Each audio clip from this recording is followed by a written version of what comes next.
గత వారంలో మన శరీరమే మనకి ఒక శత్రువు అని, శరీర క్రియలు, శరీర ఆశలు మన ఆత్మను బలపడనివ్వకుండా, పరలోకం చేరకుండా, మన ఆత్మను పాతాళానికి తీసుకోవడానికి వాడు మరి ప్రయత్నం చేస్తున్నట్టుగా,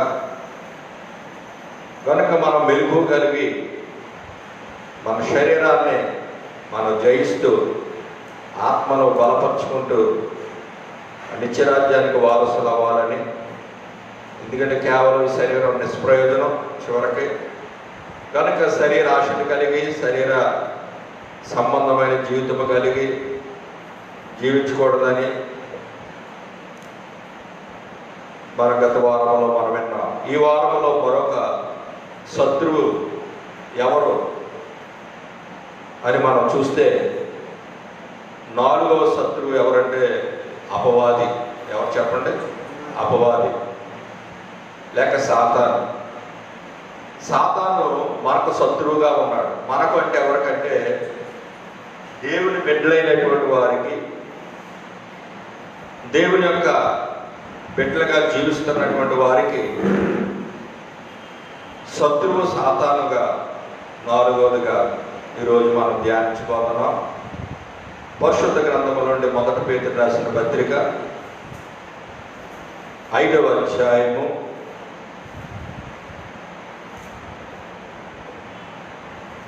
8వ వచనాన్ని మనం ఆ విషయాన్ని ధ్యానం చేద్దాం.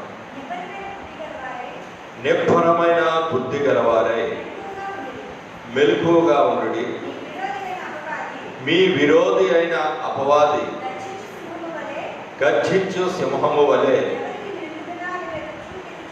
ఎవరిని మృంగుదునా అని వెతుకుచు తిరుగుచున్నాడు. ఈ వాక్యము ద్వారా దేవుడు మనతో మాట్లాడుగాక. అందరూ దేవుని స్తోత్రం చెల్లిద్దాం. హల్లెలూయా.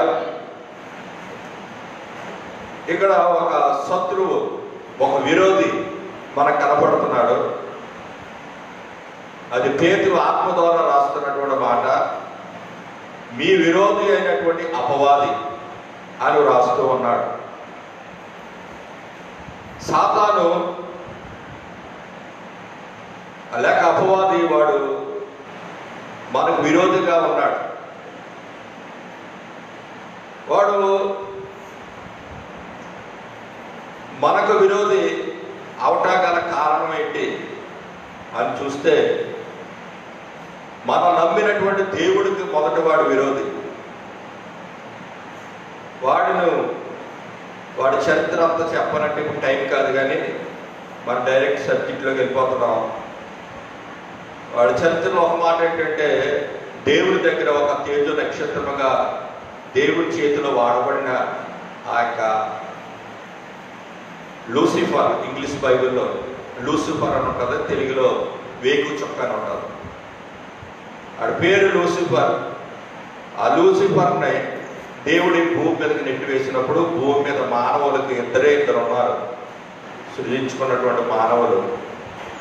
వారు ఎటువంటి రోగము కానీ, ఎటువంటి అశాంతి కానీ, ఆకలి కానీ, దప్పులు కానీ, కన్నీరు కానీ, విచారం కానీ చింతలేని మానవులు వారిద్దరు. వారు ఎవరంటే ఆదాము, అవ్వలు. అయితే ఈ విరోధి అయిన అపవాది దేవుని పిల్లలైన ఆదాము, అవ్వల్ని విచారంలోకి నెట్టివేశాడు, దుఃఖంలోకి నెట్టివేశాడు, కన్నీటిలోకి నెట్టివేశాడు, దిగంబరులుగా చేశాడు, భయాక్రాంతులు చేశాడు. ఈరోజు మానవులుగా మనుషులకు ఉన్నటువంటి ప్రతి పరిస్థితి ఆ రోజు సాతాను ద్వారా ఆదామావులకు ఏర్పడ్డది, మరణంతో సహా. అందరి దేవుని స్తోత్రం చేద్దాం. హల్లెలూయా. ఈ రోజున ఈ వైరస్ కారణం కూడా సాతానే. ఎందుకంటే వ్యాధి బాధలు లేని వారిగా దేవుడు మానవులు సృష్టిస్తే, వ్యాధి బాధలు కలిగించేవాడిగా సాతాను వారిని మోసపరిచి, మరి వాడి భూమి మీద ఏం చేస్తారనంటే, ఆదిలో ఉన్న ఆదామను పాడు చేయడం మాత్రమే కాకుండా వాడు ఈ భూమి మీద ఒక రాజ్యాన్ని కట్టాడు. హల్లెలూయా. సాతాను గాడికి ఒక రాజ్యం ఉంది, దేవుడికి కూడా ఒక రాజ్యం ఉంది. చాలా జాగ్రత్తగా వాక్యం వినాలి. సాతాను గాడికి భూమి మీద ఒక రాజ్యం ఉంది అంటానికి వచనాలు మనం చూద్దాం. పరిశుద్ధ గ్రంథముల నుండి మత్తయి సువార్త 12వ అధ్యాయము 26వ వచనం ఒకరు, మత్తయి సువార్త 4వ అధ్యాయం 8వ వచనం ఒకరు చదవండి. మత్తయి సువార్త 12వ అధ్యాయం 26వ వచనంలో యేసు ప్రభువే చెప్పాడు స్వయంగా,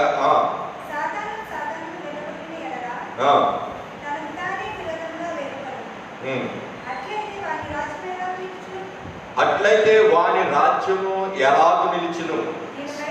చాలండి. సాతానికే వేరుపడితే వాడి రాజ్యం ఎలా నిలబడుతుంది అన్నాడు యేసుప్రభు. అంటే వాడికి ఏముందో భూమి మీద ఒక రాజ్యం ఉందండి. ఇప్పుడు మత్తయి సువార్త 4:8 చదవండి. కొండ మీదకి తీసుకుని పోయి ఈ లోక రాజ్యములన్నిటినీ వాటి మహిమను ఆయనకి చూపించి నీవు సాగిలపడి నాకు నమస్కారం చేస్తే, అంటే ఇప్పుడు ఈ లోక రాజ్యాలన్నీ ఎవరి అంట? సాతాని అంట. కనుక సాతానికి ఒక రాజ్యం ఉంది భూమి మీద. ఆ రాజ్యములో ఎవరితో మొదలు పెట్టాడంటే ఆదామవ్వలతో మొదలు పెట్టాడు. ఆదామవ్వల తర్వాత ఆడి రాజ్యంలో ప్రవేశించిన మొదటి వ్యక్తి పేరు ఏం పేరు చెప్తారా? సాతాను రాజ్యములో ఆదామవ్వలతో మొదలుపెట్టిన ఆడి రాజ్యములో మొదటి వ్యక్తి ఎవరు? కయ్యేను. కయ్యేను ఆడి రాజ్యములో మొదటి వ్యక్తి. అదేవిధంగా దేవునికి కూడా ఒక రాజ్యం ఉందా భూమి మీద? అసలు దేవునికి రాజ్యం ఉందా? చదువుతాం ఆ వాక్యం కూడా. లోకా సువార్త 17వ అధ్యాయము 21వ వచనం. చాలా క్రైస్తవులుగా మనం గమనించి నేర్చుకోవాల్సిన విషయాలు ఇవన్నీ. ఎందుకనగా దేవుని రాజ్యము మీ మధ్యనే ఉన్నది. చాలండి. హల్లెలూయా. ఇక్కడ భూమి మీద ఏముందంటున్నాడు యేసు ప్రభు? దేవుని రాజ్యము మీ మధ్యనే ఉన్నది అంటున్నాడు. అంటే దేవునికి ఒక రాజ్యం ఉంది భూమి మీద. ఆ రాజ్యంలో మొదటి వ్యక్తి ఎవరు? దేవుని రాజ్యంలో మొదటి వ్యక్తి హేబేలు. సాతాను రాజ్యంలో కయ్యేను, దేవుని రాజ్యంలో హేబేలు. ఎందుకంటే హెబ్రీ 11వ అధ్యాయంలో విశ్వాస వీరుల లిస్టులో మొదటి వ్యక్తి ఆదామవ్వలు కాదు, విశ్వాసం ద్వారా హేబేలు అని మొదలెడతారు. అంటే హేబేలు మొదటి విశ్వాస వీరుల లిస్టులో ఉన్నాడు. దేవుని రాజ్యంలో మొదటి వ్యక్తి హేబేలు. హేబేలు కానించి మనం అలా చదువుకుంటూ వెళ్తే నోవహు, హానోకు, అబ్రహాము, ఇస్సాకు, యాకోబులు, అక్కడి నుంచి మరి పాత నిబంధనలో ఉన్నటువంటి గొప్ప గొప్ప మరి దైవ సేవకులు మోషే, గిద్యోను, బారాకు, సంసోను, యొప్తా, అపోస్తలుడైన పౌలు, ఇలాగే వీళ్ళందరూ కూడా పాత నిబంధనలో నుంచి మొదలై కొత్త నిబంధన వరకు మనం చూసుకుంటూ వస్తే వీరందరూ కూడా దేవుని రాజ్యంలో సభ్యులు. అందరూ గట్టి దేవుని స్తోత్రం చెల్లిస్తున్నాం. హల్లెలూయా. అయితే ఇప్పుడు ఈ భూమి మీద 2 రాజ్యాలు ఉన్నాయి. ఒకటి సాతాను రాజ్యము, రెండవది దేవుని రాజ్యం. ఇప్పుడు మనం ఏ రాజ్యంలో ఉన్నాం? ఏ రాజ్యానికి సంబంధించిన వారు? ఏ రాజ్యానికి సంబంధించిన వారు అంటే బాబు చర్చకు వచ్చాం కదా, యేసు ప్రభుని ఇక్కడ నమ్ముకున్నాం, రక్షణ పొందుకున్నాం కదా, ఇక మేము దేవుని రాజ్యమే అనుకుంటే కుదరదు. దేవుని రాజ్యంలో ఉన్నటువంటి సభ్యులు దేవుని రాజ్యంలో ఎలా ఉంటే వారు దేవుని రాజ్యంలో ఉన్నారు. చర్చకు వచ్చినంత మాత్రాన మనం దేవుని రాజ్యంలో ఉన్నట్టు కాదు. ఎందుకంటే అపవాదిగాడు లోకంలో ఒక రాజ్యాన్ని ఏర్పాటు చేశాడు. సినీ ఫీల్డ్ కానించి, రాజకీయం కానించి సమస్తం వాడే రాజ్యం. అక్కడి నుంచి అక్కడితో సరిపెట్టుకోగాడు సంఘంలో కూడా ప్రవేశించాడు. ఎక్కడ ప్రవేశించాడు? సంఘంలో కూడా ప్రవేశించి సంఘానికి వెళ్తున్నారు. కానీ అందులో 80% ఆడి రాజ్యానికి సంబంధించిన వాళ్ళే. పాస్టర్లు అలాగే, విశ్వాసులు అలాగే, సంఘ పెద్దలు అలాగే. అందుకే చూడండి, గుంటూరులో ఒకసారి ఈ ప్రెసిడెంట్ ఎలక్షన్కి, క్రైస్తవ ప్రెసిడెంట్ ఎలక్షన్కి ఒకటి నెగ్గితే వాడు మర్డర్ చేసేసారు. ఎవరు మర్డర్ చేసేవాళ్ళు? క్రైస్తవులే. అంటే క్రైస్తవ దాంట్లోనే మూడు రాజకీయాలు. క్రైస్తవ దాంట్లోనే మోషేను వెంబడిస్తున్నటువంటి ఎర్ర సముద్రం దాటినటువంటి వారిలో కోరహు, దాతాను, అబీరాములు ఎవరి గుంపులో ఉన్నారు? అలా ఎవరి రాజ్యంలో ఉన్నారు? సాతాను రాజ్యం, సాతాను గుంపే. కానీ ఎర్ర సముద్రం దాటి మోషే వెనకాల పాటలు పాడుకుంటూ వస్తున్నారు. కానీ వాళ్ళు ఆ రాజ్య సంబంధులు. అందరి దేవుని స్తోత్రం చేద్దాం. హల్లెలూయా. అయితే వారు ఆరాధ్య సంబంధాలు కాబట్టి మోషేతో దేవుడు అంటున్నాడు, మోషే ఈ నుండి నువ్వు ప్రత్యేకంగా వెళ్ళిపో, నేను వాళ్ళ మీద ఉగ్రతను కుమ్మరిస్తున్నాను అన్నప్పుడు మోషే లేచి అంటాడు, యెహోవా పక్షాన ఉన్న వాళ్ళు అందరూ పక్క వచ్చేయండి అన్నాడు. యెహోవా పక్షాన ఉన్న వాళ్ళు అందరూ వచ్చేయండి అంటే వెళ్ళొచ్చేయాలి కదా, ఇలా రాలేదు.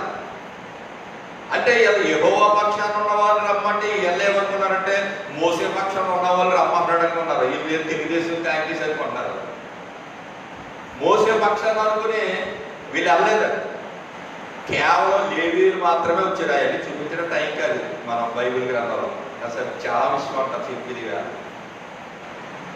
అప్పుడు మోషే పక్షాన్ని అంటే యెహోవా పక్షాన వచ్చిన వాళ్ళందరూ బతికారు. అవతలున్న కోరహు, దాతాను, అబీరాములు అందరూ కూడా భూమిని నెరవేర్చి వారిని ముందు వేసింది. అందరి దేవుని స్తోత్రం చేద్దాం. హల్లెలూయా. అంటే ఈ లోకంలో మనం చూసినట్లయితే దేవుని రాజ్యము, ఇటు సాతాను రాజ్యములుగా రెండు రాజ్యాలు ఉన్నాయి. నెక్స్ట్ దేవుని రాజ్యంలో భయభక్తులు కలిగి నీతిగా నడుచుకునే వారిని వాడు ఏదో ఎర చూపించి, ధనం చూపించి, ఏదేదో చూపించి లాగేస్తా ఉన్నాడో అలా కూడా లోపడుతుంది. ఏం చేస్తాడంటే భయపెట్టేసి లాక్కోవడం చూస్తాడు. ఈ రూట్లో పని అవ్వకపోతే ఆ రూట్లో వస్తాడు అన్నమాట. అందులో యేసు ప్రభు ఒక విషయం చెప్పాడు, భయపెట్టి బెదిరించి ఎలాగైనా దేవుడు సాతాను వాడి రాజ్యం వైపు తిప్పుకోవడానికి పేతురు మీద కొన్నేసాడు సాతాను గారు. అప్పుడు యేసు ప్రభు ఏమన్నాడు చదువుతాం. లోకాసు సువార్త 22 అధ్యాయము 31 వచనం. లోకాసు సువార్త 22 అధ్యాయము 31 వచనం. సీమోను, సీమోను, సాతాను మిమ్మును పట్టి గోధుమల వలె జల్లించుటకు మిమ్మల్ని కోరుకొని ఉన్నాడు. కానీ మీ నమ్మిక తప్పిపోకుండానట్లు నేను నీ కొరకు వేడుకుంటుంది. నీ మనసు తిరిగిన తర్వాత నీ సహోదరులను స్థిరపరచమని చెప్పారు. అందరి దేవుని స్తోత్రం చేద్దాం. యేసుకు ప్రధాన శిష్యుడైనటువంటి పేతురునంట సాతానుగాడు గోధుమలు జల్లించినట్టు జల్లించలేక చూస్తున్నాడు అంటాడు. అది యేసుప్రభు చూసేసాడు. సాతానుగాడు మనసు ఏంటో చూసి, సాతానుగాడు ఎవరి మీద కొన్నేసాడో చూసి సీమోను, సీమోను అని 2 సార్లు పిలిచాడు. ఎప్పుడైనా కానీ 2 సార్లు దేవుడు పిలిచాడంటే అక్కడ చాలా ఇంపార్టెన్స్ ఏదో ఉన్నట్టు. సమూయేలు, సమూయేలు అని పిలుస్తాడు. సౌల, సౌల అంటాడు. అబ్రహామా, అబ్రహామా అంటాడు. మీకు ఎక్కడైనా 2 సార్లు పేరు పలికిందంటే అక్కడ చాలా ఇంపార్టెన్స్ ఏదో అక్కడ చెప్పవలసి ఉన్న దేవుడు అక్కడ. అందరి దేవుని స్తోత్రం చెల్లిద్దాం. హల్లెలూయా, హల్లెలూయా.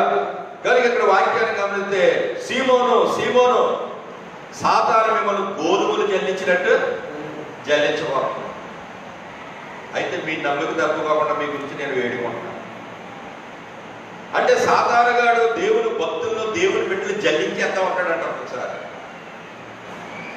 మంచి ప్రార్థనలో, విశ్వాసంలో, భక్తిలో సాగిపోతున్నప్పుడు సాతానుగాడు చూసి, ఎరా నువ్వు దేవుడి రాజ్యంలో అంతలా సాగిపోతున్నావా, ఎదరవుతుంది అని ఏం చేస్తాడు, జల్లించాడు. జల్లించబట్టిన శోధన. అందరి దేవుని స్తోత్రం జల్లించాడు. దేవుడు ఆనంద వాక్యం ఒక రోజు భూమి మీద ఉన్న ఒక వ్యక్తితో గురించి చెప్పాడు. ఏమని? సాతానా, అపవాది, భూమి మీద ఉన్న నా భక్తులను యోగు గురించి ఎప్పుడని నువ్వు విచారించేవా అన్నాడు. విచారించేలా ఆ ఊరికి నేను ఎందుకు భయభక్తులు ఉన్నాడంటే నాకు శాంక్స్ ఇచ్చి జల్లించబడేస్తాను అంటాడు. ఆడి పని జల్లించేయడమే. అంటే జల్లింతే ఏమవుతుందంటే ఇక్కడ ఇక్కడ సరుకు అక్కడ, ఇక్కడ సరుకు ఇక్కడ, ఇక్కడ సరుకులు అక్కడ పడుతుంది. వీడి పని ఎలా ఉంటుంది అన్నమాట. హాస్పిటల్, ఇల్లు, ఇల్లు, హాస్పిటల్. టెన్షన్లో, కంగారు. నాకు అప్పగించి ఒకసారి అన్నాడు. అప్పుడు ఎలా నిన్ను స్తుతించేస్తాడో నేను చూస్తానన్నాడు. అయితే నీకు ఇచ్చేసాను శాంసం, కానీ ప్రాణం మీద మాత్రం నీకు ఏమీ ఇవ్వలేదు, అధికారం ఇవ్వలేదు. హల్లెలూయా. ఎందుకంటే ప్రాణం దేవుని చేతిలో పెట్టుకున్నాడు. మరణం అనే దాని గురించి, ఒక శత్రువు గురించి గత వారాల్లో మనం విన్నాం. యూట్యూబ్లో మీరు చూస్తే ఒక 2 వారాల కిందట అది ఉంటుంది, మరణం గురించి. అదొక శత్రువు అని. ఈ మరణం మీద దేవుడికి అధికారం ఉంది. సాతానుగాడికి మరణం మీద అధికారం లేదు. ఎందుకంటే దేవుడు ప్రకటన 1:18 అంటాడు. ఏమంటాడు? ప్రకటన 1:18 ఏమంటాడంటే, మరణము యొక్కయు పాతాళము యొక్కయు తాళపు చెవులు నా స్వాధీనంలో ఉన్నాయి. దేవుని స్వాధీనంలో ఏమున్నాయి? మరణము తాళపు చెవులు ఉన్నాయి. ఆయన తాళం తీస్తేనే ఎవడన్నా పోతాడు. ఆయన తాళం వేసి ఉండగా ఎవడ పోవడం. అందరు దేవుని స్తోత్రం చేయాలి. హల్లెలూయా. మరణము యొక్కయు పాతాళము యొక్కయు తాళపు చెవులు నా స్వాధీనంలో ఉన్నాయి. కనుక యోబు విషయంలో అవకాశం ఇచ్చాడు. వాడు ఎంత ఇబ్బంది పెట్టాలో, ఎంత కష్టపెట్టాలో, ఎంత బాధ పెట్టాలో, ఎలా జల్లిస్తే బాబు దేవుడు అనుకున్నాక ఏమి సొమ్మలేదు అని ఒకరు తిరిగేస్తాడని. ఇప్పుడు కూడా దేవుడి బిడ్డలో సాతానుగా ఎంత బాధ పెడుతున్నాడంటే, ఆ పిల్లలకు పెళ్ళి అవ్వకుండా, సంబంధాలు రాకుండా, సత్యం కొరకు నిలబడినప్పుడు, వాక్యం కొరకు నిలబడినప్పుడు ఈ రకంగా జల్లించేస్తే బాబు ఏదో పెళ్లి సంబంధం చేసి పడేంత, హిందువుడైనా పర్లేదు, నగరంలో పర్లేదు, నగర సొంతంగా ఏదో చేసేద్దాం. ఇంకా పిల్లకి చూస్తే వయసు 30 వచ్చేసి, కుర్రోడు చూస్తే 40 వచ్చేసి, ఇంకా లాభం లేదు అంటే జల్లించేస్తున్నాడు అన్నట్టు. అప్పుడే దేవుడికి సహాయం మనకు అందుతుందని ఎదురు చూడటం మానేసి చాలా మంది బోధ కొట్టేస్తూ ఉంటారు. హల్లెలూయా. అయితే అపవాదిగాడు ఇక్కడ జల్లించాడు యోబుని, కానీ యోబుని ఏం చేయలేకపోయాడు. తిరిగి 2 అంతల ఆశీర్వాదం యోబుకి వచ్చింది. అందరూ దేవుని స్తోత్రం చేయాలి. పేతురు జల్లిస్తే పేతురు ఏం చేశాడు? 3 సార్లు అబద్ధం ఆడేశాడు. ప్రాణానికి భయపడి జల్లింపులు. అయితే అదే పేతురు పశ్చాత్తాపడి పరిశుద్ధాత్మను పొందుకున్న తర్వాత ఒకే రోజు 3,000 మందికి బాప్తిసాలు ఇవ్వడానికి మొదటి వ్యక్తి అయ్యాడు. అందరికీ దేవుని స్తోత్రం చెల్లిద్దాం. హల్లెలూయా. కనుక సాతాను జల్లించడానికి చూస్తాడు, కానీ మనం ఎంతసేపు దేవుని రాజ్యంలోనే ఈ భూమి మీద ఉండేలా మనం చూసుకోవాలి. ఇంక జల్లించేస్తున్నాడు, బాధలు వచ్చేసి, కష్టాలు వచ్చేసి సైతాన్ రాజ్యంలో మనం జంప్ అయిపోకూడదు. అందరి దేవుని స్తోత్రం చెల్లి. జంప్ అయితే ఏమవుతుందో తెలుసండి. సరే, దేవుని రాజ్యంలో, దేవుని మార్గంలో శోధనలు వస్తున్నాయి, శ్రమలు వస్తున్నాయి. అందుకు సైతాన్ రాజ్యంలోకి వెళ్ళిపోయామనుకో, అక్కడ ఆ సైతాన్ ద్వారా క్షేమంగా, ఆరోగ్యంగా, చక్కగా ఉంటుందేమో. ఇంకా ఆ బాధ్యత ఉందో, పరలోకం సంగతి ఎలా ఉందో, భూమి మీద సైతాన్ రాజ్యంలో ఉండి క్షేమంగా, ఆరోగ్యంగా ఉందో, సైతాన్ గడికి మనకు విరోధంగా ఉండడం, మనకి ఏ విరోధం ఉండడం అనుకుంటే, సైతాన్ గడి ఎటువంటి అంటే నాకు ఆలోచన వచ్చింది. సాతాను సర్పంతో సమానం. సర్పం ఏదేని తోటలోకి ఎలాగెళ్ళాడు? సర్పంగా వెళ్ళాడు. సర్పంలో ఉన్న గుణం ఏంటంటే, సర్పం పిల్లలు పెట్టడానికి గుడ్లు పెడుతుంది. పాము ఏం చేస్తే గుడ్లు పెడుతుంది. పెట్టిన గుడ్లని అదే తినేకి మొదలు పెట్టారు. అప్పుడు ఆ గుడ్లలో ఉన్న పాములు పిల్లలన్నీ కూడా కడుపులోకి వెళ్ళిపోతాయి. అంటే అది కన్నా పిల్లల్ని అదే తినేస్తాడు. అంటే దానిలో ఉన్న క్రూరత్వం ఎటువంటిది ఆలోచన. అప్పుడు ఆ శక్తులు అంటే జారిపోయిన పాము పిల్లలు ఉంటారు చూసారా, అయ్యే భూమి మీద నిలబడదు. అలాగే సైతాన్లోకి మనం వెళ్ళిపోతుంటే ఆడి పిల్లలు అయ్యే తినేస్తాడు. ఇప్పుడు సైతాన్లో ఉంటే అంత ప్రభావం ఉందా? ఆ సైతాన్లో ఉంటాడు అంటాడు, అన్ని పనులు చేయించేసి మన చేత నీకు అంటాడా, నీకు ఎందుకు ఆత్మహత్య చేసేసుకుని ఇంకా అసలు నీకు ఏమీ మార్పులేదంటాడు. మన చేత అన్ని తప్పుడు పనులు చేయించేసి, అన్ని దరిద్ర పనులు అన్నీ చేయించేసి కడక ఏమంటాడు, నీకు నువ్వు ఆత్మహత్య చేసుకోవడం తప్ప నీకు ఏమీ లేదా నువ్వు పరారైపో ఇక్కడి నుంచి అంటాడు, లేదా ఇలాగైపో అంటాడు. కారణం వాడి పనులు ఇది చేసిన పనులకి ఈ పరిస్థితి ఆ విధంగా వచ్చేసింది. గట్టిగా దేవుని స్తోత్రం చేయాలి. హల్లెలూయా. సాతాను ఆలోచనలన్నీ ఏంటి? అక్రమంగా సంపాదించడం. అక్రమంగా సంపాదించే ఊరుకుంటుందా? గవర్నమెంట్ తీసుకెళ్ళి జైల్లో పడారు. లేకపోతే ఇంట్లో కుటుంబాల్లో సమస్యలు, ఇవన్నీ సాతానుగాడు ఆడి పిల్లలుగా మనం చేరితే ఇంకా వాడు మనల్ని ఏ టైంలో నేల కొట్టి చంపేస్తాడు. ఆడికే అంత భయంకరమైన మూర్ఖుడు సాతానుగాడు. ఈ రోజున ఉన్న ప్రపంచం మీద వైరస్ కూడా వాడే కారణం. ఈ వైరస్కి వాడే కారణం. అసలు ఏదైతే తోటలో వైరస్ లేదు, గడుగుడ్డు లేదు. ఉందంటే ఆదామావులు మాస్క్ ఎట్టి తిరిగారా? ఆదామావులు మాస్క్ ఎట్టి తిరిగారా? మరి మనకెట్టి మాస్కులు కూడా సాతానుగాడిది. సాతానుగాడు ప్లాన్లన్నీ. సాతానుగాడు మానవులతో యుద్ధం చేయడానికి ఒకరికొకరు యుద్ధాలకే వాడు తలపెట్టిన ఆలోచనలు అవన్నీ. ఎందుకంటే పూర్వకాలం అయితే యుద్ధాలు తుపాకులతోటి, కర్రలతోటి, కత్తులతోటి యుద్ధాలు చేసుకునేవారు. ఇప్పుడు యుద్ధాలు రాను ఎలా జరుగుతాయంటే బయోవార్ అంటారు. బయోవార్ అంటే గ్యాస్ ద్వారా, ఇలాంటి వైరస్ల ద్వారా యుద్ధాలు. ఈ కంటికి కనపడం ఈ యుద్ధాలు. అది ఇంటిలో పడుకుంటాడు, యుద్ధం జరిగిపోతూనే ఉంటారు. అలాగా ఈ చైనా వాడు ఈ వైరస్ని తయారు చేసిందాడు. ఆ వైరస్ కుదిరితే అందరూ చచ్చిపోయారంటే దేశమంతా నేనే పరిపాలించవచ్చు, నేనే గొప్ప ధనవంతుని అయిపోతాను, అందరూ మంచాలు ఎక్కి పడుకుంటారు, అమెరికా వాడు కూడా మంచం ఎక్కేస్తాడు, అమెరికా కూడా నాది అన్ని చేసేది నాయ అని చెప్పి వైరస్ కట్టుపెడితే ఆడు దురదృష్టం కొద్ది అక్కడే లీక్ అయిపోయింది. ఏమంటే అది ఇప్పుడు కూడా మనుషులు ఏం చేస్తుంది, పీడిస్తా ఉంటుంది. అన్నదేవుడు స్తోత్రం చేయాలి. హల్లెలూయా. సాతానుగాడి పనులన్నీ దుఃఖము, విచారము, సమస్యలు, సోదరులు వాడు మాటింటే అన్నీ వాడు అంటాడు. నీకు మనశ్శాంతి రావాలంటే ఏమి లేదు, శుభ్రంగా మందేసేయమంటాడు. మందేసేస్తే భార్య ఎన్ని రోజులు వస్తుంది. వీడు మందు మాట్లేదు, నన్ను పట్టించుకోవట్లేదు, ఇంట్లోకి ఏం తేటలేదు అని చెప్పి పోతుంది అక్కడ పెట్టి. హల్లెలూయా. అప్పుడు ఆడికి కాపురం ఏమైంది అంటే ఏంటంటే నేర్పించింది ఆడే, కుటుంబాన్ని కూడా శిథిలించేసేసింది వాడే. అందరి దేవుడు స్తోత్రం చేయాలి. హల్లెలూయా. కనుక అపవాది ప్రారంభం నుండి ఏదైనా తోట నుంచి కూడా వాడు ఒక రాజ్యాన్ని కట్టుకుని అందులోకి అనేక మందిని కూర్చుకుంటా ఉన్నాడో, ఇప్పుడు ఈ 2020 సంవత్సరం వచ్చేటప్పటికి పరిస్థితి వాడికి ఎలా ఉందంటే చదవండి. వాడికి అర్థమైంది ఏంటంటే ప్రకటన గ్రంథం 12వ అధ్యాయం 12వ వచనం చదువుతాం. ప్రకటన గ్రంథం 12వ అధ్యాయము 12వ వచనం. అపవాది గాడికి ఏదో అర్థమైంది.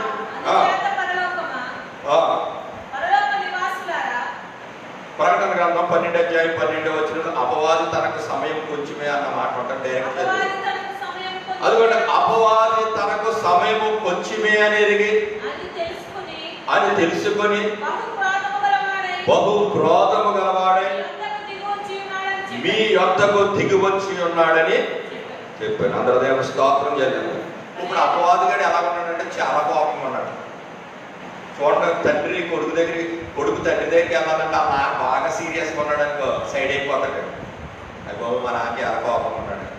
అలాగే ఆఫీస్లో పనిచేసేవాడు బాస్ చాలా కోపంగా ఉన్నాడు అనుకో, ఆడి కంటికి కనపడ్డాడు, బాస్ సీరియస్గా ఉన్నాడు. అలాగే బాస్ చాలా సీరియస్గా ఉన్నాడు. ఎవడాడు? ఏ బాసు? సాతానుగాడనే బాసు చాలా సీరియస్గా ఉన్నాడు. అక్కడ అన్నాడు క్రోధం గలవాడు ఉన్నాడు. ఎందుకు ఇంత కోపం వచ్చేసింది దీనికి అంటే ఆదాము పుట్టు 6000 సంవత్సరాలు అయింది. 6020 సంవత్సరాలు అయిందండి. కానీ ఈ మధ్య కాలంలో కోపం ఎక్కువ అయిపోయిందండి.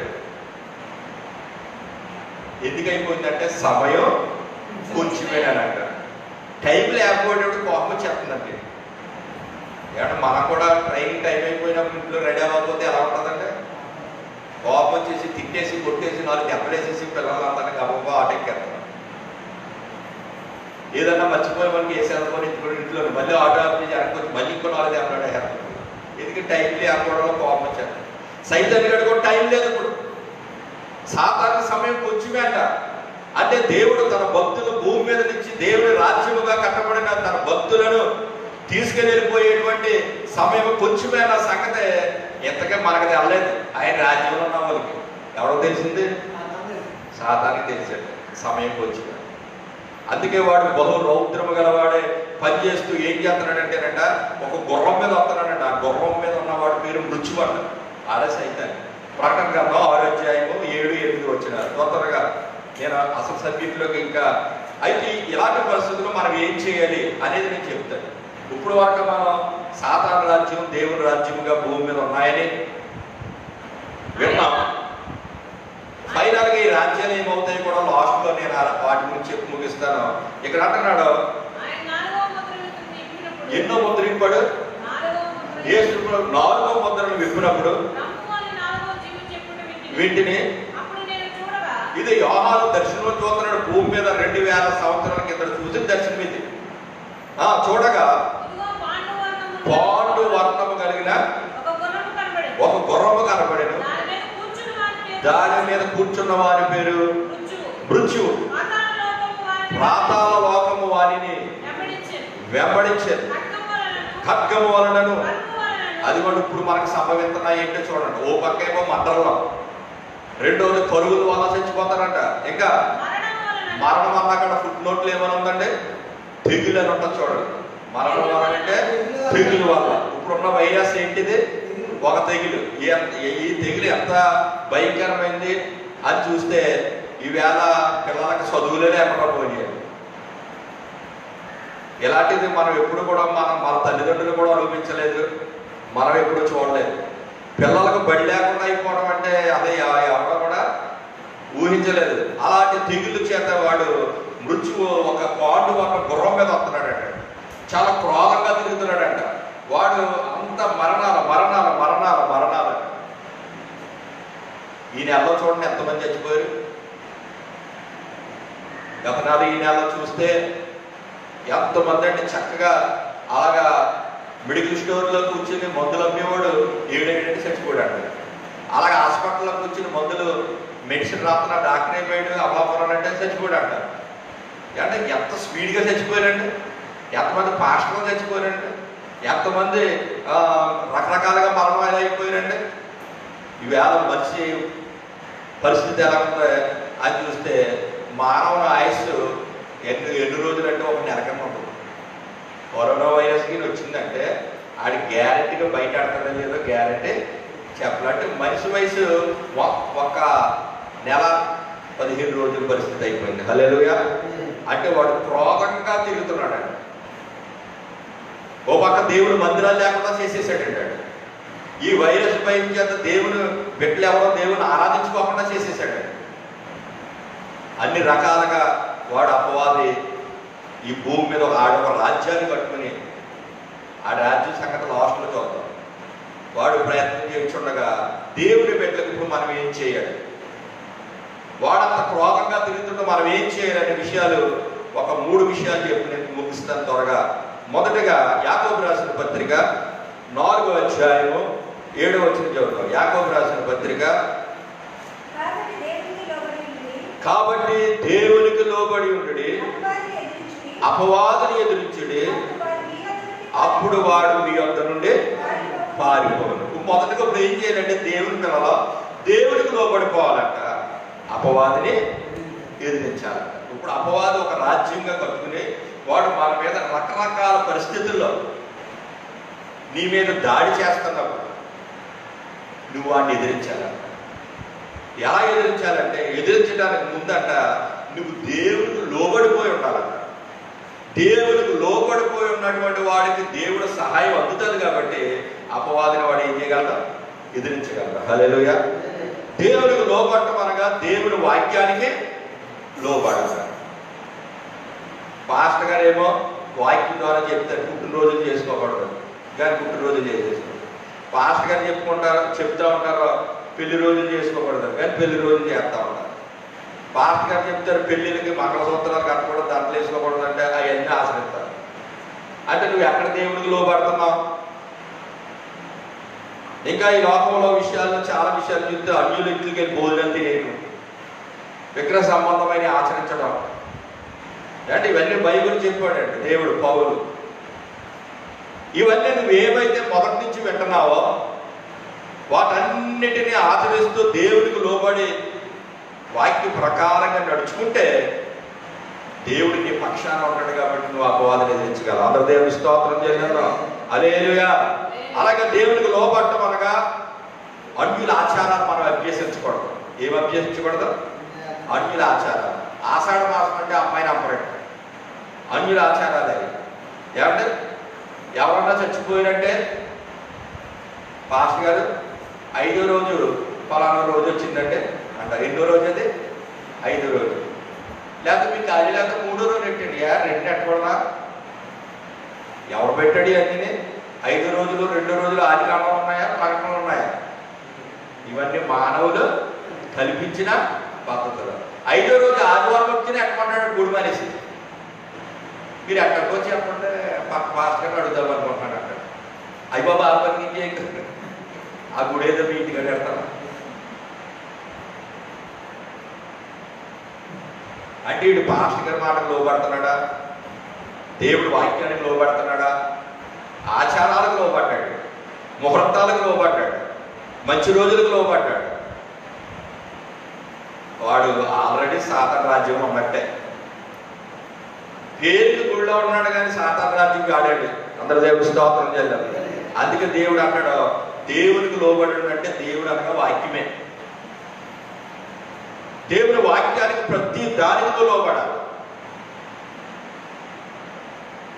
ప్రతి వాక్యానికి నువ్వు లోబడాలి. నీకు వచ్చే రాబడిలో దేవునికి ఇవ్వాలి. దేవునికి లోబడాలి. అప్పుడు నీ కరువు కాలంలో నీకు దేవుడు పోషిస్తాడు, ద్వారాలు తెరుస్తాడు, మార్గాలు తెరుస్తాడు. పరలోక రాజ్యంలో ధనం కూర్చుకోవాలి. ఈ భూమి మీద ఎకరాలు ఎకరాలు సంపాదించేసి చచ్చిపోయావంటే పరలోకంలో నీకు ఏముండదు. ఒక ఆయన చెప్తూ ఉంటాడు ఎక్కువ దీని గురించి. ఏమంటాడంటే, ఒక ఆవిడ అంటే పాస్టర్ గారు వచ్చినప్పుడు గ్లాసులు మంచినీళ్ళు ఇచ్చేదాడు. పాస్టర్ గారు అన్నారు, ఇప్పుడు మంచినీళ్ళు ఏం తాగనమ్మా, ఇప్పుడు అయ్యో అలాగనకంటే మీరు తాగితే మా పరలోకంలో ఆశీర్వాదం, గిన్ని నీళ్ళు ఇస్తే పరలోకంలో ఎంతో బహుమానం అని వాక్యాలు ఎక్కువ మాట్లాడితే ఇప్పుడు బాధపడదాకా దావత ఇవ్వకపోయినా కూడా ఒక గ్లాసు నీళ్ళు తాగకూడదు. ఎప్పుడు వెళ్ళినా గ్లాసు నీళ్ళే ఈ చచ్చినట్టు తాగాలి, లేకపోతే బహుమానం ఉండదు.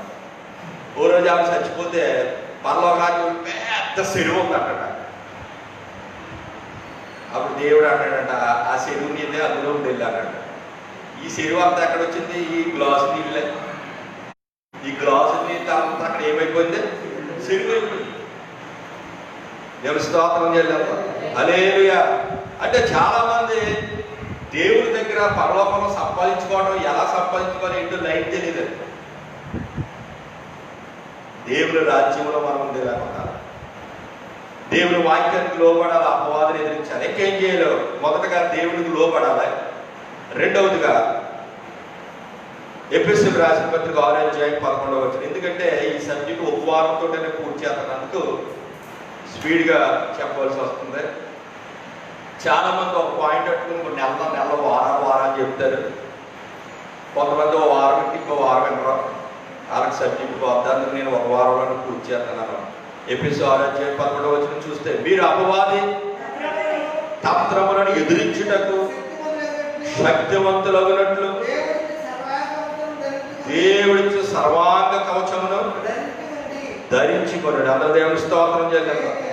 అపవాది తంత్రాలని ఎదిరించడానికి శక్తివంతులుగా ఉండాలంటే రెండోది. ఇందాకేమో దేవుడికి లోబడి ఉండాలి, ఇప్పుడేమో దేవుడు శక్తి మనలో ఉండాలి, ఒక ఆయుధం మనలో ఉండాలంటే. ఏమంటే ఎవరన్నా కొట్టాలంటే, ఇప్పుడు కుక్క వచ్చేసింది ఇంట్లోకి, కుక్కను కొట్టాలంటే ఏంటో మనకు ఆయుధం ఏదోటి ఉండాలి. అలాగే అపవాదులు ఎదిరించడానికి, వాటిని కొట్టడానికి ఒక ఆయుధం కావాలంట, ఒక శక్తి కావాలంట. ఆ శక్తి ఏంటి అని మనం ఇక్కడ చూస్తే, ఈ అపవాది తంత్రాలను ఎదిరించడానికి దేవుడిచ్చేటువంటి సర్వాంగ కవచాలు ధరించుకోవాలి.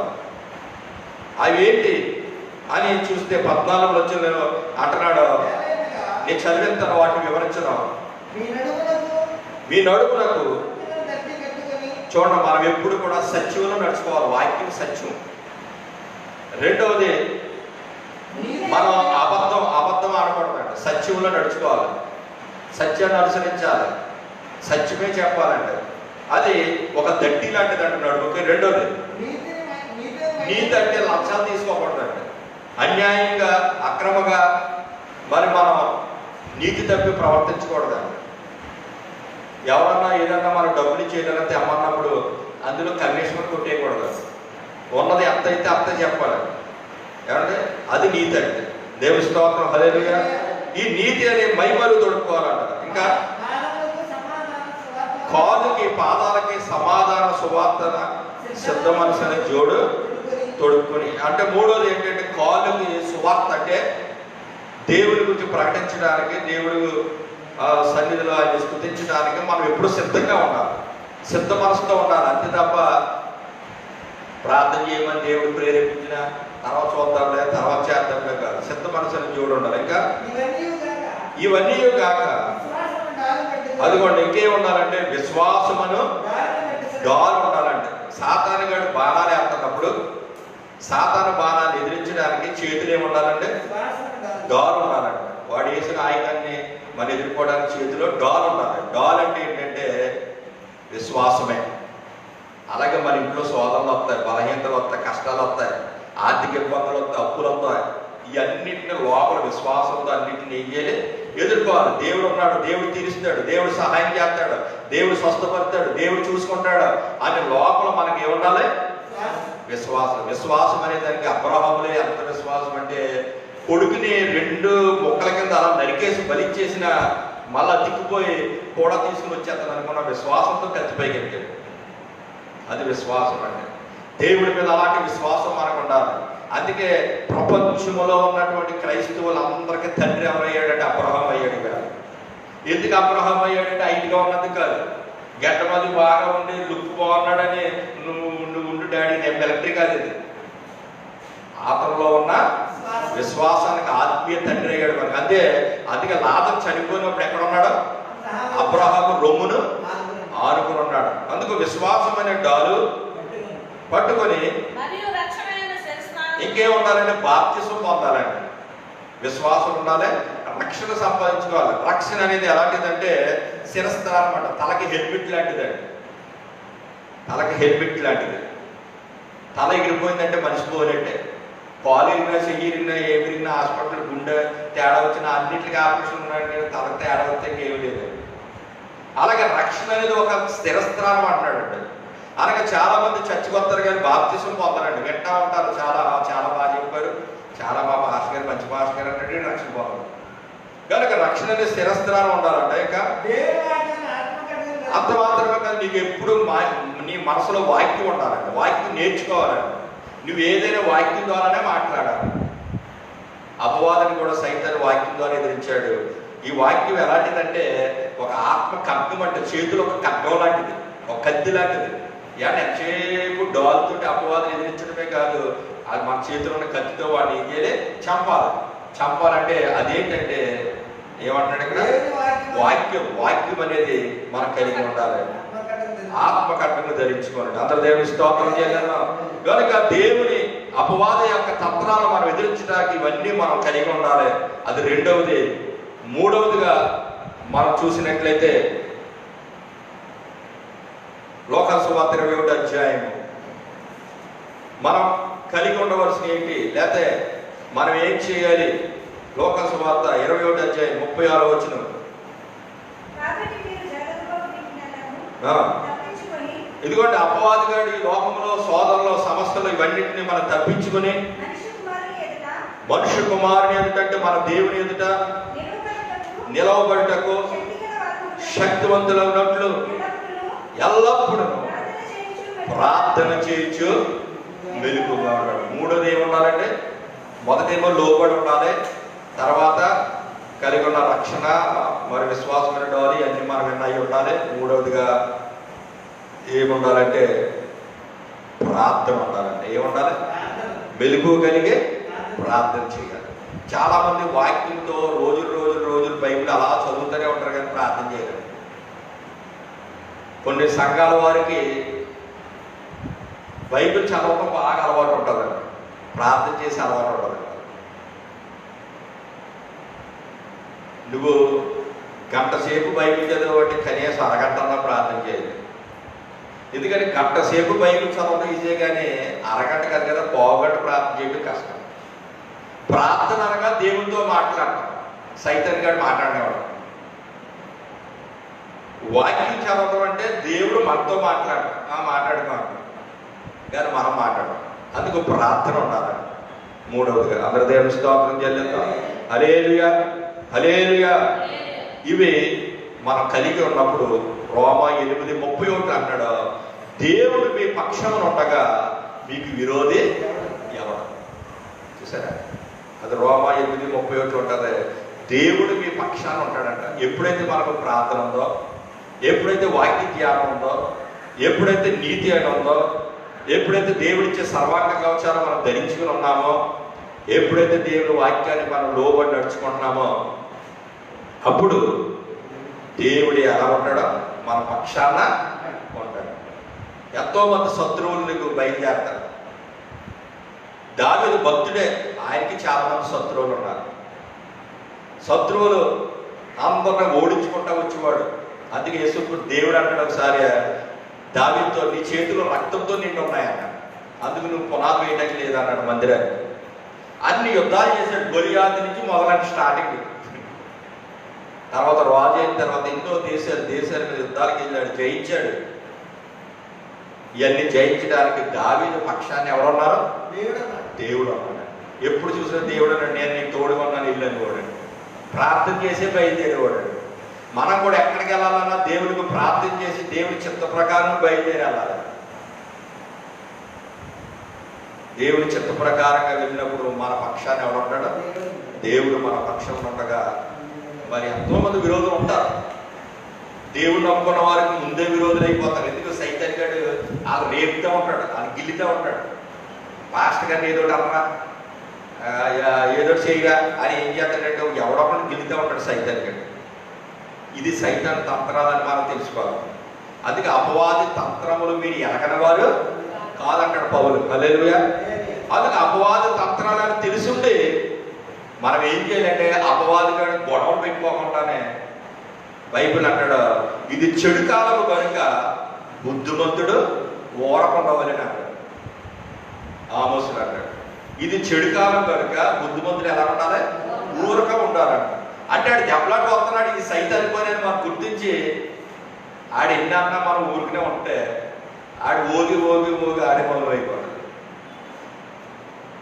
లేకపోతే మనం వెళ్ళామనుకోండి, ఆడు ఎలాగా ఊర్లో చెడ్డోడే, మనకున్న మంచి పేరు కూడా ఆడు వాళ్ళపోతాడు. హల్లెలూయా. అందుకే అపవాది తంత్రాలకి మనం జీవించాలి. దేవుడు మన పక్షంలో ఉన్నాడు. అందరూ దేవుని స్తోత్రం చేద్దాం. హల్లెలూయా. కనుక ఆఖరుగా మనం చూస్తే ఇప్పుడు సాతానుకి భూమి మీద ఒక రాజ్యాన్ని కడుతున్నాడు. అది కంటి కనబడే రాజ్యం కాదు, మనుషుల్ని ఆడు వశపరచుకోవడమే ఆడికి ఒక రాజ్యం ఏర్పడుతుంది. అలాగే దేవుడు కూడా ఒక రాజ్యాన్ని కడుతున్నాడు. ఆయన సన్నిధిలో ఆయన వాక్యం ప్రకారం నడుస్తున్న వాళ్ళందరూ ఆయన రాజ్యంలో ఉన్నట్టే. అయితే ఈ సైతాన్ రాజ్యం ఈ భూమి మీద వాడు కట్టి లోకమంతా ఇప్పుడు దృష్టిని అందు ఉందన్నాడు. దృష్టిని అందు సాతాను విధానంలోనే లోకం అంతా నడుస్తూ ఉంది. దేవుడు పెట్టలేదో మోహం పడే దేవుడే దేవుడా అంటున్నారు. ఆడు రెచ్చిపోతా ఉన్నాడు సైతాన్ గాడు.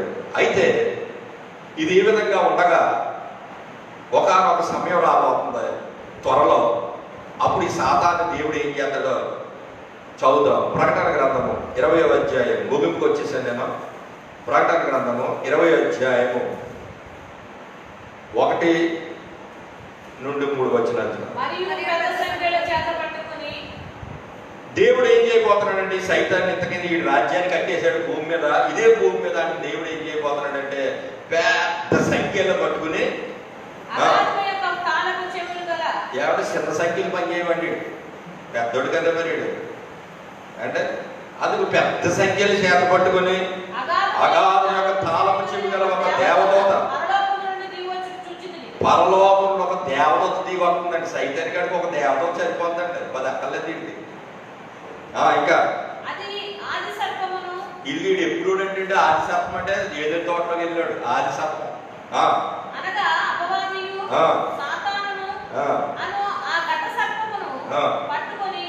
వెళ్ళి 1000 సంవత్సరాలు వారిని బంధించి అగాధంలో పడవేసి గడుచు వరకు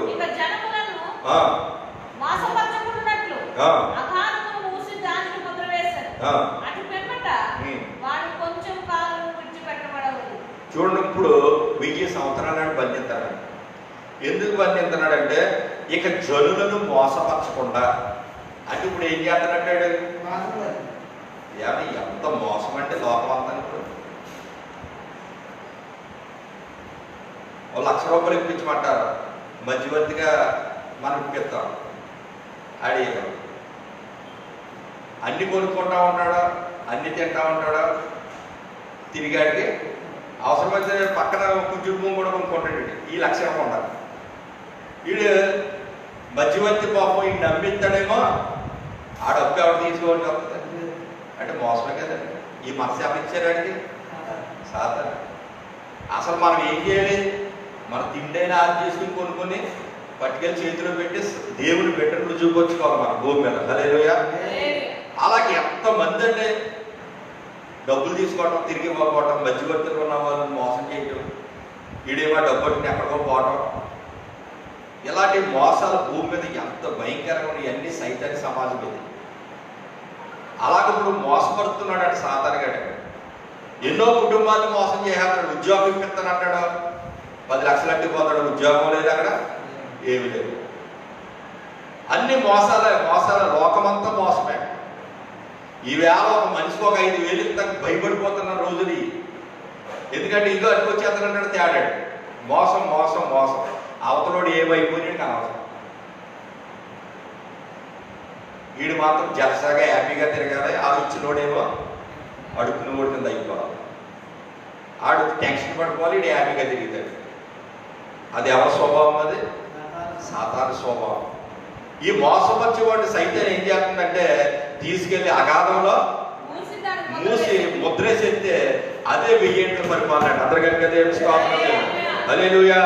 1000 ఏండ్లు ఎలపై యేసు రాజ్యమేలును, ఈ లోక రాజ్యములన్నీ ఆయనవే. 1000 ఏండ్లు ఎలపై యేసు రాజ్యమేలును, ఈ లోక రాజ్యములన్నీ ఆయనవే.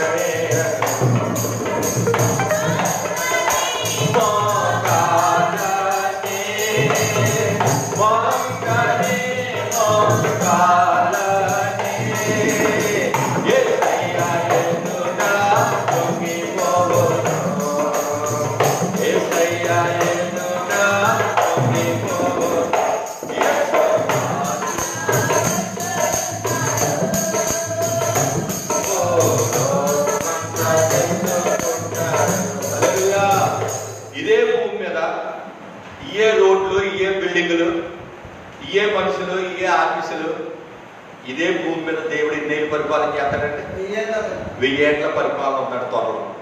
సంఘం ఎత్తబడి 7 సంవత్సరాలు విందులో ఉండి కిందకు వచ్చిన వెంటనే ఇశ్రాయేలు ప్లస్ తిరిగి వచ్చినటువంటి వారు దేవునికి పరిశుద్ధులుగా ఉండి వాళ్ళు ఏలుబడి చేస్తారంటే నాయకులు ఎవరంటే యేసుప్రభు వెనకాల దేవుని భక్తులు.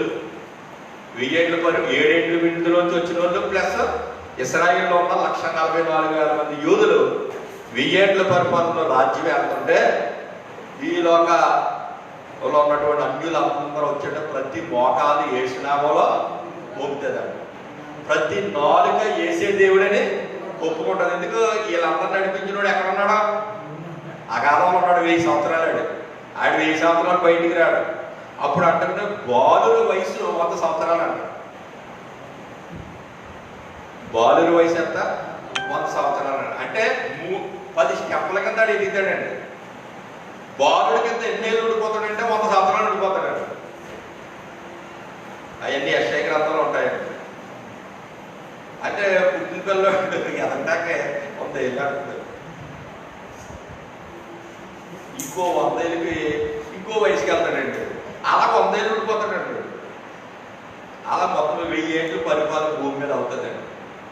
అంటే ఆ రాజ్యం సాధారణంగా రాజ్యం ఏమవుతుంది? అక్కడ నశిస్తుంది. మరలా 1000 ఏళ్ళ తర్వాత మోకెత్తాడంట దేవుడు. అప్పుడు గోగు మాగు కానీ యుద్ధం పెడతాడంటే మరి వీడు బయటకు వస్తే తినకుంటాడంటే అప్పుడే మొత్తం ప్రపంచంలో యుద్ధాలు జరుగుతాయండి. అప్పుడు యుద్ధం మనుషులు చేయడండి.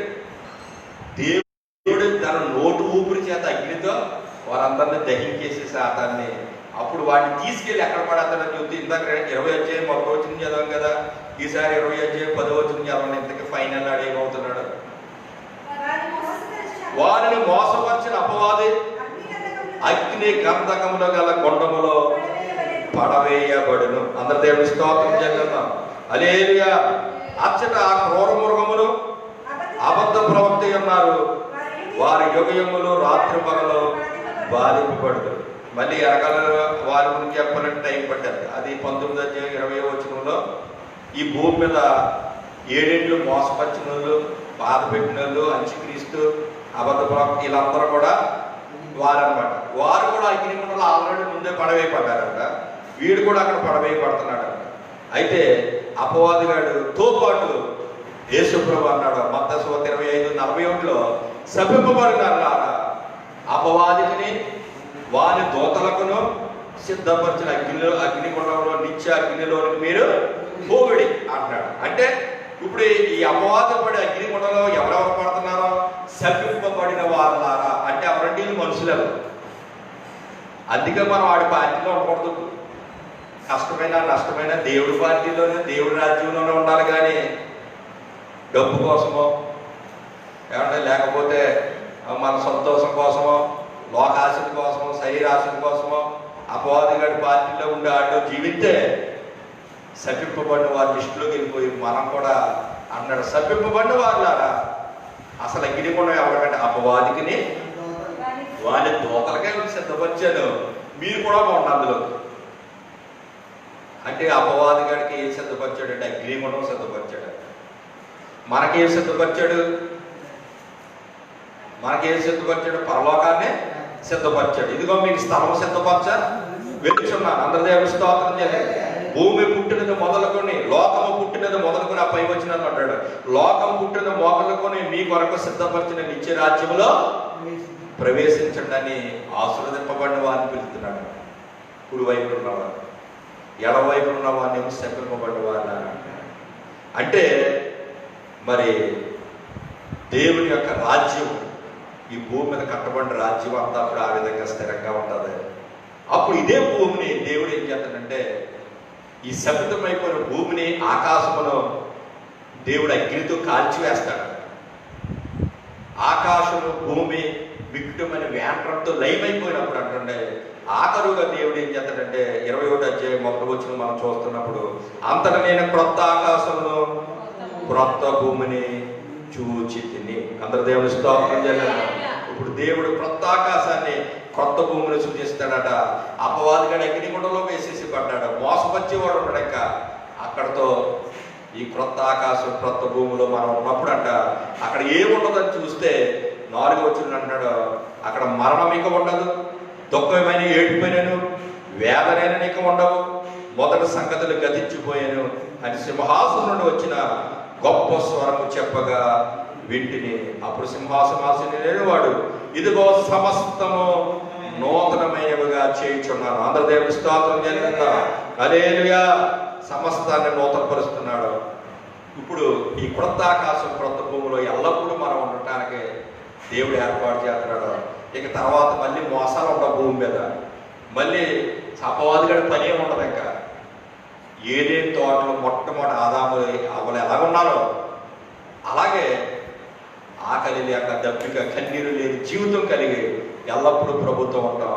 కనుక ఇప్పుడు మనం చేయవలసింది ఏంటంటే మీ విరోధైన అపవాది ఎవరు మృంగుదునా అని గర్జించే సింహవలే తిరుగుతున్నాడు, నాశనం చేయడానికి తిరుగుతున్నాడు. కనుక అదే టైంలో సాతానుగాడే మనం నాశనం చేయడానికి తిరిగితే దేవుడు నశించిన దానిని వెతకి రక్షించటానికి ఈ లోకానికి ఆయన వచ్చాడు. నశించిపోతున్న మనం రక్షించటాకేమో దేవుడు చూస్తున్నాడు, నాశనం చేయడానికేమో సాతాను చూస్తుంది. నాశనం చేసే గుంపులో మనం ఉన్నామా, రక్షించే గుంపులో ఉంటున్నావా? రక్షకుడిని యేసుక్రీస్తు రాజ్యంలో మనం ఉన్నావా, అపవాద రాజ్యంలో ఉన్నావా? మనం పరీక్షించుకుని ఈ భయంకరమైన కరోనా వైరస్ అయినా మనం బుద్ధి తెచ్చుకుని దేవుని రాజ్యంలోనే ఉండేవారుగా, దేవుని పిల్లలుగానే ఉండేవారుగా, వాక్యమందు ప్రార్థనందు భక్తితో ఎదుగుతూ వ్యర్థమైన సినిమాలకి, సెల్ ఫోన్లు వచ్చే సినిమాలకి, సీరియళ్ళకి, మరి ఈ ఆట పాటకి వీటికి లోబడిపోకే వాటితో సంతోషించక ఎల్లప్పుడూ ప్రభువునందే ఆనందిస్తూ శ్రమైన దుఃఖమైన కష్టమైన దేవుడు మనకు సహాయం చేస్తూ ఉంటాడు. ఆయన కృపను బట్టి సాగిపోతాం. అటువంటి కృప దేవుడు మనకు దయచేయలుగాక. ఆమేన్. అందరూ మోకరించండి, కళ్ళు మూసుకోనండి.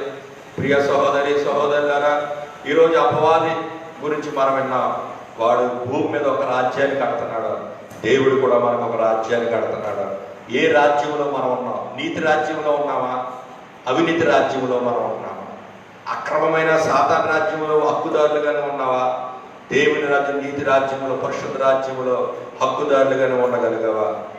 నిన్ను అలా సాతాను నుంచి విడిపించడానికే యేసు ప్రభు భూమి మీదకి వచ్చాడు. వాడి చేతుల నుంచి మనం విడిపించడానికి రక్తం కార్చాడు, ప్రాణం పెట్టాడు. మనల్ని వాడి చేతుల నుంచి కొనుక్కున్నాడు, మనల్ని విలువ పెట్టి కొనుక్కున్నాడు. మనం ఆయన పిల్లలం కనుక అపవాది పిల్లలుగా కాక దేవుని పిల్లలుగా జీవిద్దాం, ప్రార్థన చేసుకుందాం. సర్వాధికారి మహోన్నతుడానికి స్తుతులు వందనాలు బాబు. ఈరోజు ఇవ్వబడినటువంటి వర్తమానం బట్టి స్తుతులు వందనాలు. ఇదిగో అపవాది వాడి చరిత్ర అంతా మేము బైబిల్లో తెలుసుకున్నాం. అలాగే దేవుడు అని నీ గురించి కూడా మేము నేర్చుకున్నాం. మేము ఎలా ఉండాలో కూడా మాకు చెప్పావు. అటు మార్గం అందరూ నడవడానికి సహాయం చేయమని దేవా, ఇక రాబోయే దినాల్లో అనేక సంగతులు మీరు మాకు తెలియజేసి మమ్మల్ని బలపరచమని. అలాగే నాయన, మాకు తెలిసిన అనేక మంది రోగులుగా ఉన్నారు, కష్టాల్లో బాధల్లో ఉన్నారు. వారిని విడిపించండి, స్వస్థపరచండి. అద్భుతాలు ఆశ్చర్యకార్యాలు వారి పట్ల మీరు జరిగించమని, కృప చూపమని. ఇంతవరకు విన్న మాకు అందరిలో ఫలింపచేయమని. ఈ లైవ్ ద్వారా కూడా ఎంతమంది అయితే వింటున్నారో వారిని క్రియ జరిగించమని యేసు నామములో అడుగుచున్నాము. ఆమేన్. మన ప్రభువైన యేసుక్రీస్తు కృప, ఆదరణ, సన్నిధి, సహవాసం ఇప్పుడు ఎల్లప్పుడు సదాకాలం ప్రభు మనకు తోడేండి నడిపించునుగాక. ఆమేన్.